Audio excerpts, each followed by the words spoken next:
Good morning, St. Francis, and good morning, people of God. It is Wednesday, the 5th day of July, 2023, Wednesday of the 13th week of the year, the 13th week in Ordinary Time. 5th of July, it is a fantastic comedy, comedy drama by Lanford Wilson.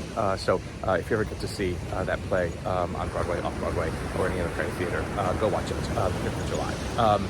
The readings for today on this Wednesday of 13th week of the year, the interesting, again, saga of Abraham as it continues. We already had Lot's wife being turned to a pillar of salt. Sodom and Gomorrah have been destroyed, and now come back to the family life of Abraham and Sarah, and the reality is Sarah is not a nice person. And again, so this is where, again, how God is using people who are not nice and who have no sensitivity at all with them, or no care of the downtrodden and misfortunate, are going to become vessels for God to move forward God's work in creation.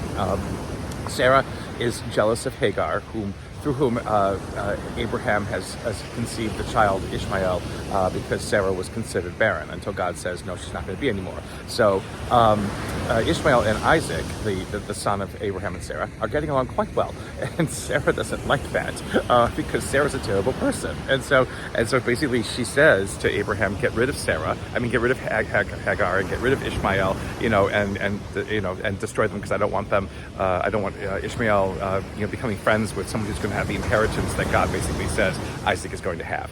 And Abraham doesn't know what to do.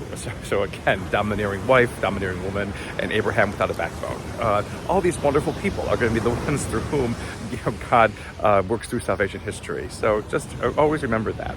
Again, what will happen is that while Abraham frets, God says, do not worry. Again, Ishmael will become a great nation. And although she gets thrown out into the desert with her son, Hagar cries to God that, they're both going to die. God creates a well of water for Ishmael to drink from and Hagar to drink from, and they are survived in the desert. And they move on to become a great nation. And as the passage ends, God is with Ishmael. Again, Ishmael becomes the ancestor of all of those who embrace Islam and who are known as Muslim and things like that. And again, it's this way in which two different peoples arise, through God's grace and through God's life. And even though horrible people are involved in all of this, God is still able to get to work good through it all. So again, it helps us to remind ourselves, again, as bad as we think we are, as awful as we think we are, as much as we offend God in the way that we think we are, God sees more, and God can always make more work within us, despite our own human failings and our own human jealousies and what have you. In the Gospel today, again, demons going to assail Jesus as he goes to the district around the Sea of Galilee. These are the demons that Jesus expels and throws into a bunch of pigs, and the pigs go over a cliff, and basically a whole industry is lost. A way of earning wages, a way of supplying for families, again, is lost because these pigs go off and kill themselves because Jesus throws demons into them. Again, without care for people's pigs or property or whatever it is, Jesus again works, a miracle or works some kind of sign of his power and his might against the forces that seek to undo us as human beings. Good thing, two things that are important to recognize within this is that Galilee was not a fully Jewish commune. It was a crossroads because it was the northern part of Israel. So it was a crossroads of many cultures and many peoples, which is why you have people herding pigs there, because that would have not been something that Jewish people would have eaten in Jesus's time. And so the fact that they are there is to supply for other cultures and other peoples who would eat pork and stuff like that.